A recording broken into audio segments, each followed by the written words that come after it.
I first began reporting on digital technologies in the oil and gas industry about 3 years ago, and there were a lot of skeptics at that time. Well, fast forward to 2020, and digital technology is changing the way oil and gas workers do their jobs, what kind of jobs they have, and even if they have a job.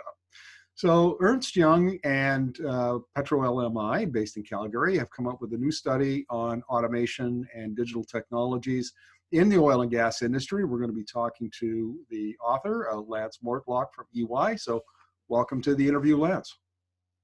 Thank you for having me. Well, look, why don't we start with an overview of the study, please? Yeah, so as you point out, we teamed with PetroLMI, and really the objective of the study was to look at long-term, what does automation look like specifically in the upstream Canadian oil and gas sector. And so we kind of narrowed the focus on that particular area where we had good access to data, and we identified those jobs within that area that we wanted to assess in more detail. And so developing a set of criteria for understanding the level of potential automation in the future, we assessed each of these jobs and each of these competencies and said, well, what would that look like in 20 years' time? So by 2040, what's the level of automation? And that's, you know, the results that are outlined in the study that I think we'll get into in a moment here. Yeah, some of them, your numbers are very surprising even to me. For instance, by 2040, you think that approximately 50% of upstream jobs will be automated, and the staff numbers could be reduced by as much as 30%. That's quite significant. Yeah, so actually it's 30% of jobs and 50% of competencies. So the number of competencies that align to a job can be more than one, right? So you've got a particular job in the oil sector, oil and gas sector, and that job is made up of a number of different competencies. Certain competencies are, call it, easier to automate when compared to others, and we outline, you know, the details of that in the report. But the number of jobs, we're saying 30% of jobs, based on the criteria that we use and the assessment that we use, would be automated.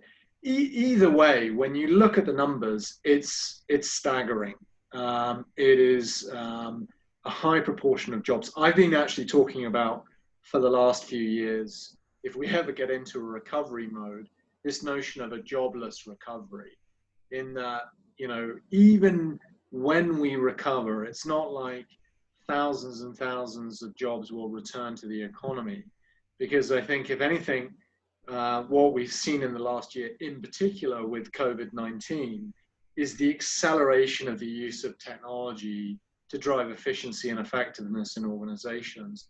So rather than hiring people back, the question that management teams are asking themselves is, how can we use technology in a different way, both, you know, now, next, and beyond, to drive greater efficiency in the organization?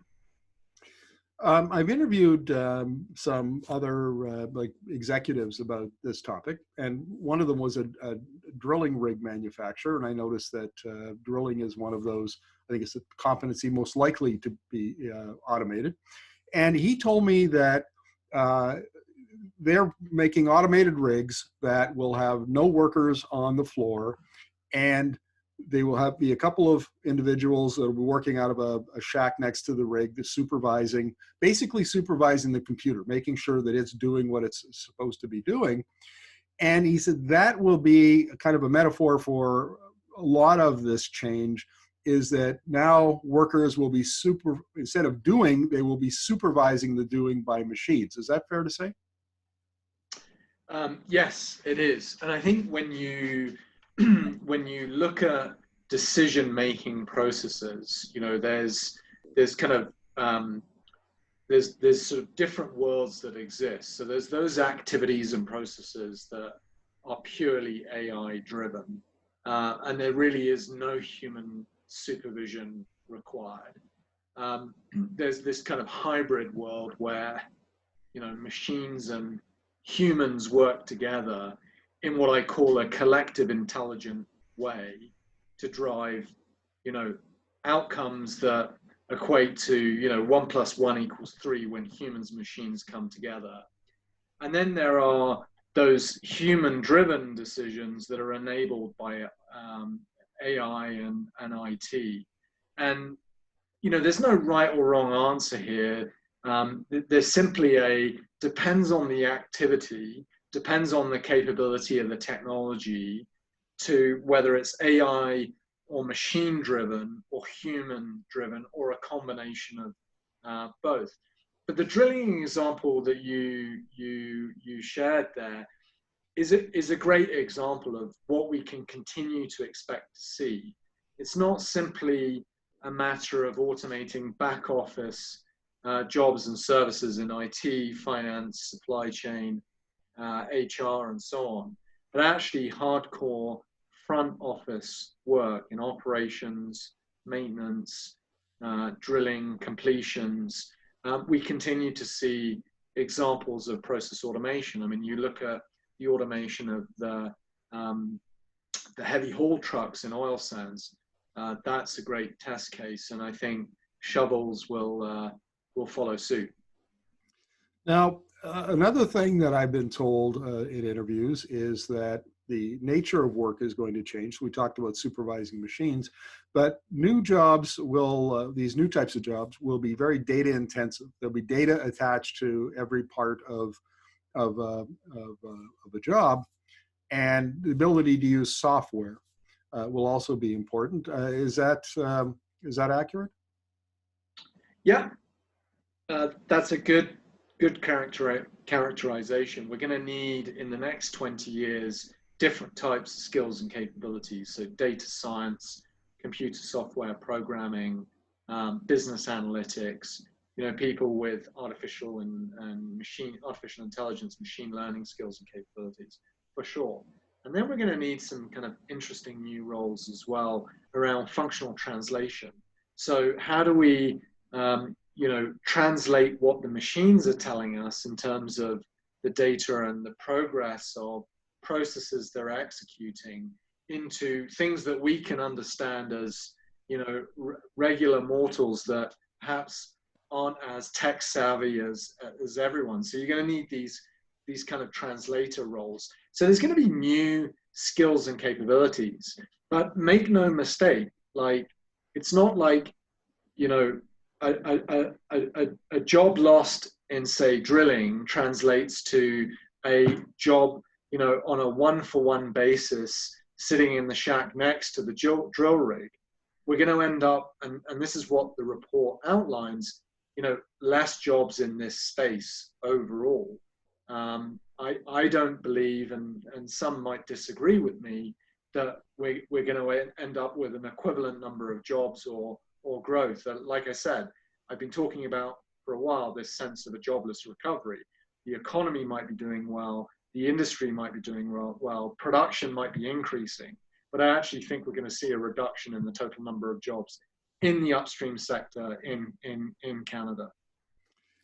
If you were talking to a high school student or someone who maybe was in post-secondary technical training or university, what advice would you give them if they were looking for a job in the oil patch in terms of, the kind of education and training they should take? I mean, the first thing I would say is, the more education and training that they can get under their belt, the better. I think looking at areas like business analytics and being able to apply business analytics to engineering disciplines and other, say, subsurface disciplines is important. I would view that, the pure disciplines of engineering without a data science or a business analytics, module or co-op or some kind of extra curricular activity, I would avoid that. I would look for opportunities where, you can build skills that are multidisciplinary in nature, and those are the sorts of people that I think are going to be in high demand in the future. Well, let's talk about existing workers now, because I've run into my fair share of, people like petroleum engineers or geoscientists who find themselves redundant and their jobs are not coming back. So if let's say that you're a 40 or 50-year-old, worker in those areas, what kind of skills should you be acquiring to make yourself valuable in this in the new, digital environment? Yeah, I mean, it's interesting you should ask that. My wife, who like me has been in the oil and gas sector for more than 20 years, she was just made redundant. She's a geologist, petrophysicist, kind of in that subsurface space, in her mid-40s, and in a situation where she's looking for a job now. And one of the things that she's doing is saying, okay, how do I build computer programming and data science and analytics skills and capabilities? All kinds of courses are offered by the Alberta government, some of them free, and some of them you pay for. She happens to be doing a course right now with IBM, building new skills and capabilities, hoping to pivot. And I think we'll see kind of more and more examples like my wife, who have tremendous amount of skills and capabilities, but need to augment that with new skills that are required in the future. And the second thing that I would say is, I think there's an opportunity to consider skills that are transferable to other sectors, whether it's, geothermal, which is a hot topic, hydrogen, renewables, and other areas. And I think, the skills that a lot of our workers in the industry are transferable to other areas, with the right kind of training, of course. And I've also been told that for people in the oil and gas industry, that even though the acquisition of these new skills, I mean, that's really important, but the companies would also like to see deep industry knowledge. So if you've been around, like your wife has got 20 plus years of experience, adding the new skills and the new expertise to her existing skill set, and then having that deep knowledge of the industry as a whole, makes her actually a more valuable employee. What's your take on that? Yeah, I mean, I would agree. The more that you can bring to the table in terms of experience, training, the better, and the more marketable you are to prospective employers. I do hope that, although hope's not a strategy, I do hope somewhat that as we get into Q1 and Q2 next year, with the rollout of vaccines, that I believe that there's a lot of pent up demand and capital sitting at the side waiting to be invested in general in the Canadian, the North American economy, that we will start to see demand recover, and a recovery in the economy at large, and that will create activity in the new year that I think we're all looking forward to. Lance, thank you very much for this. Really appreciate it. Thanks for having me. Appreciate it.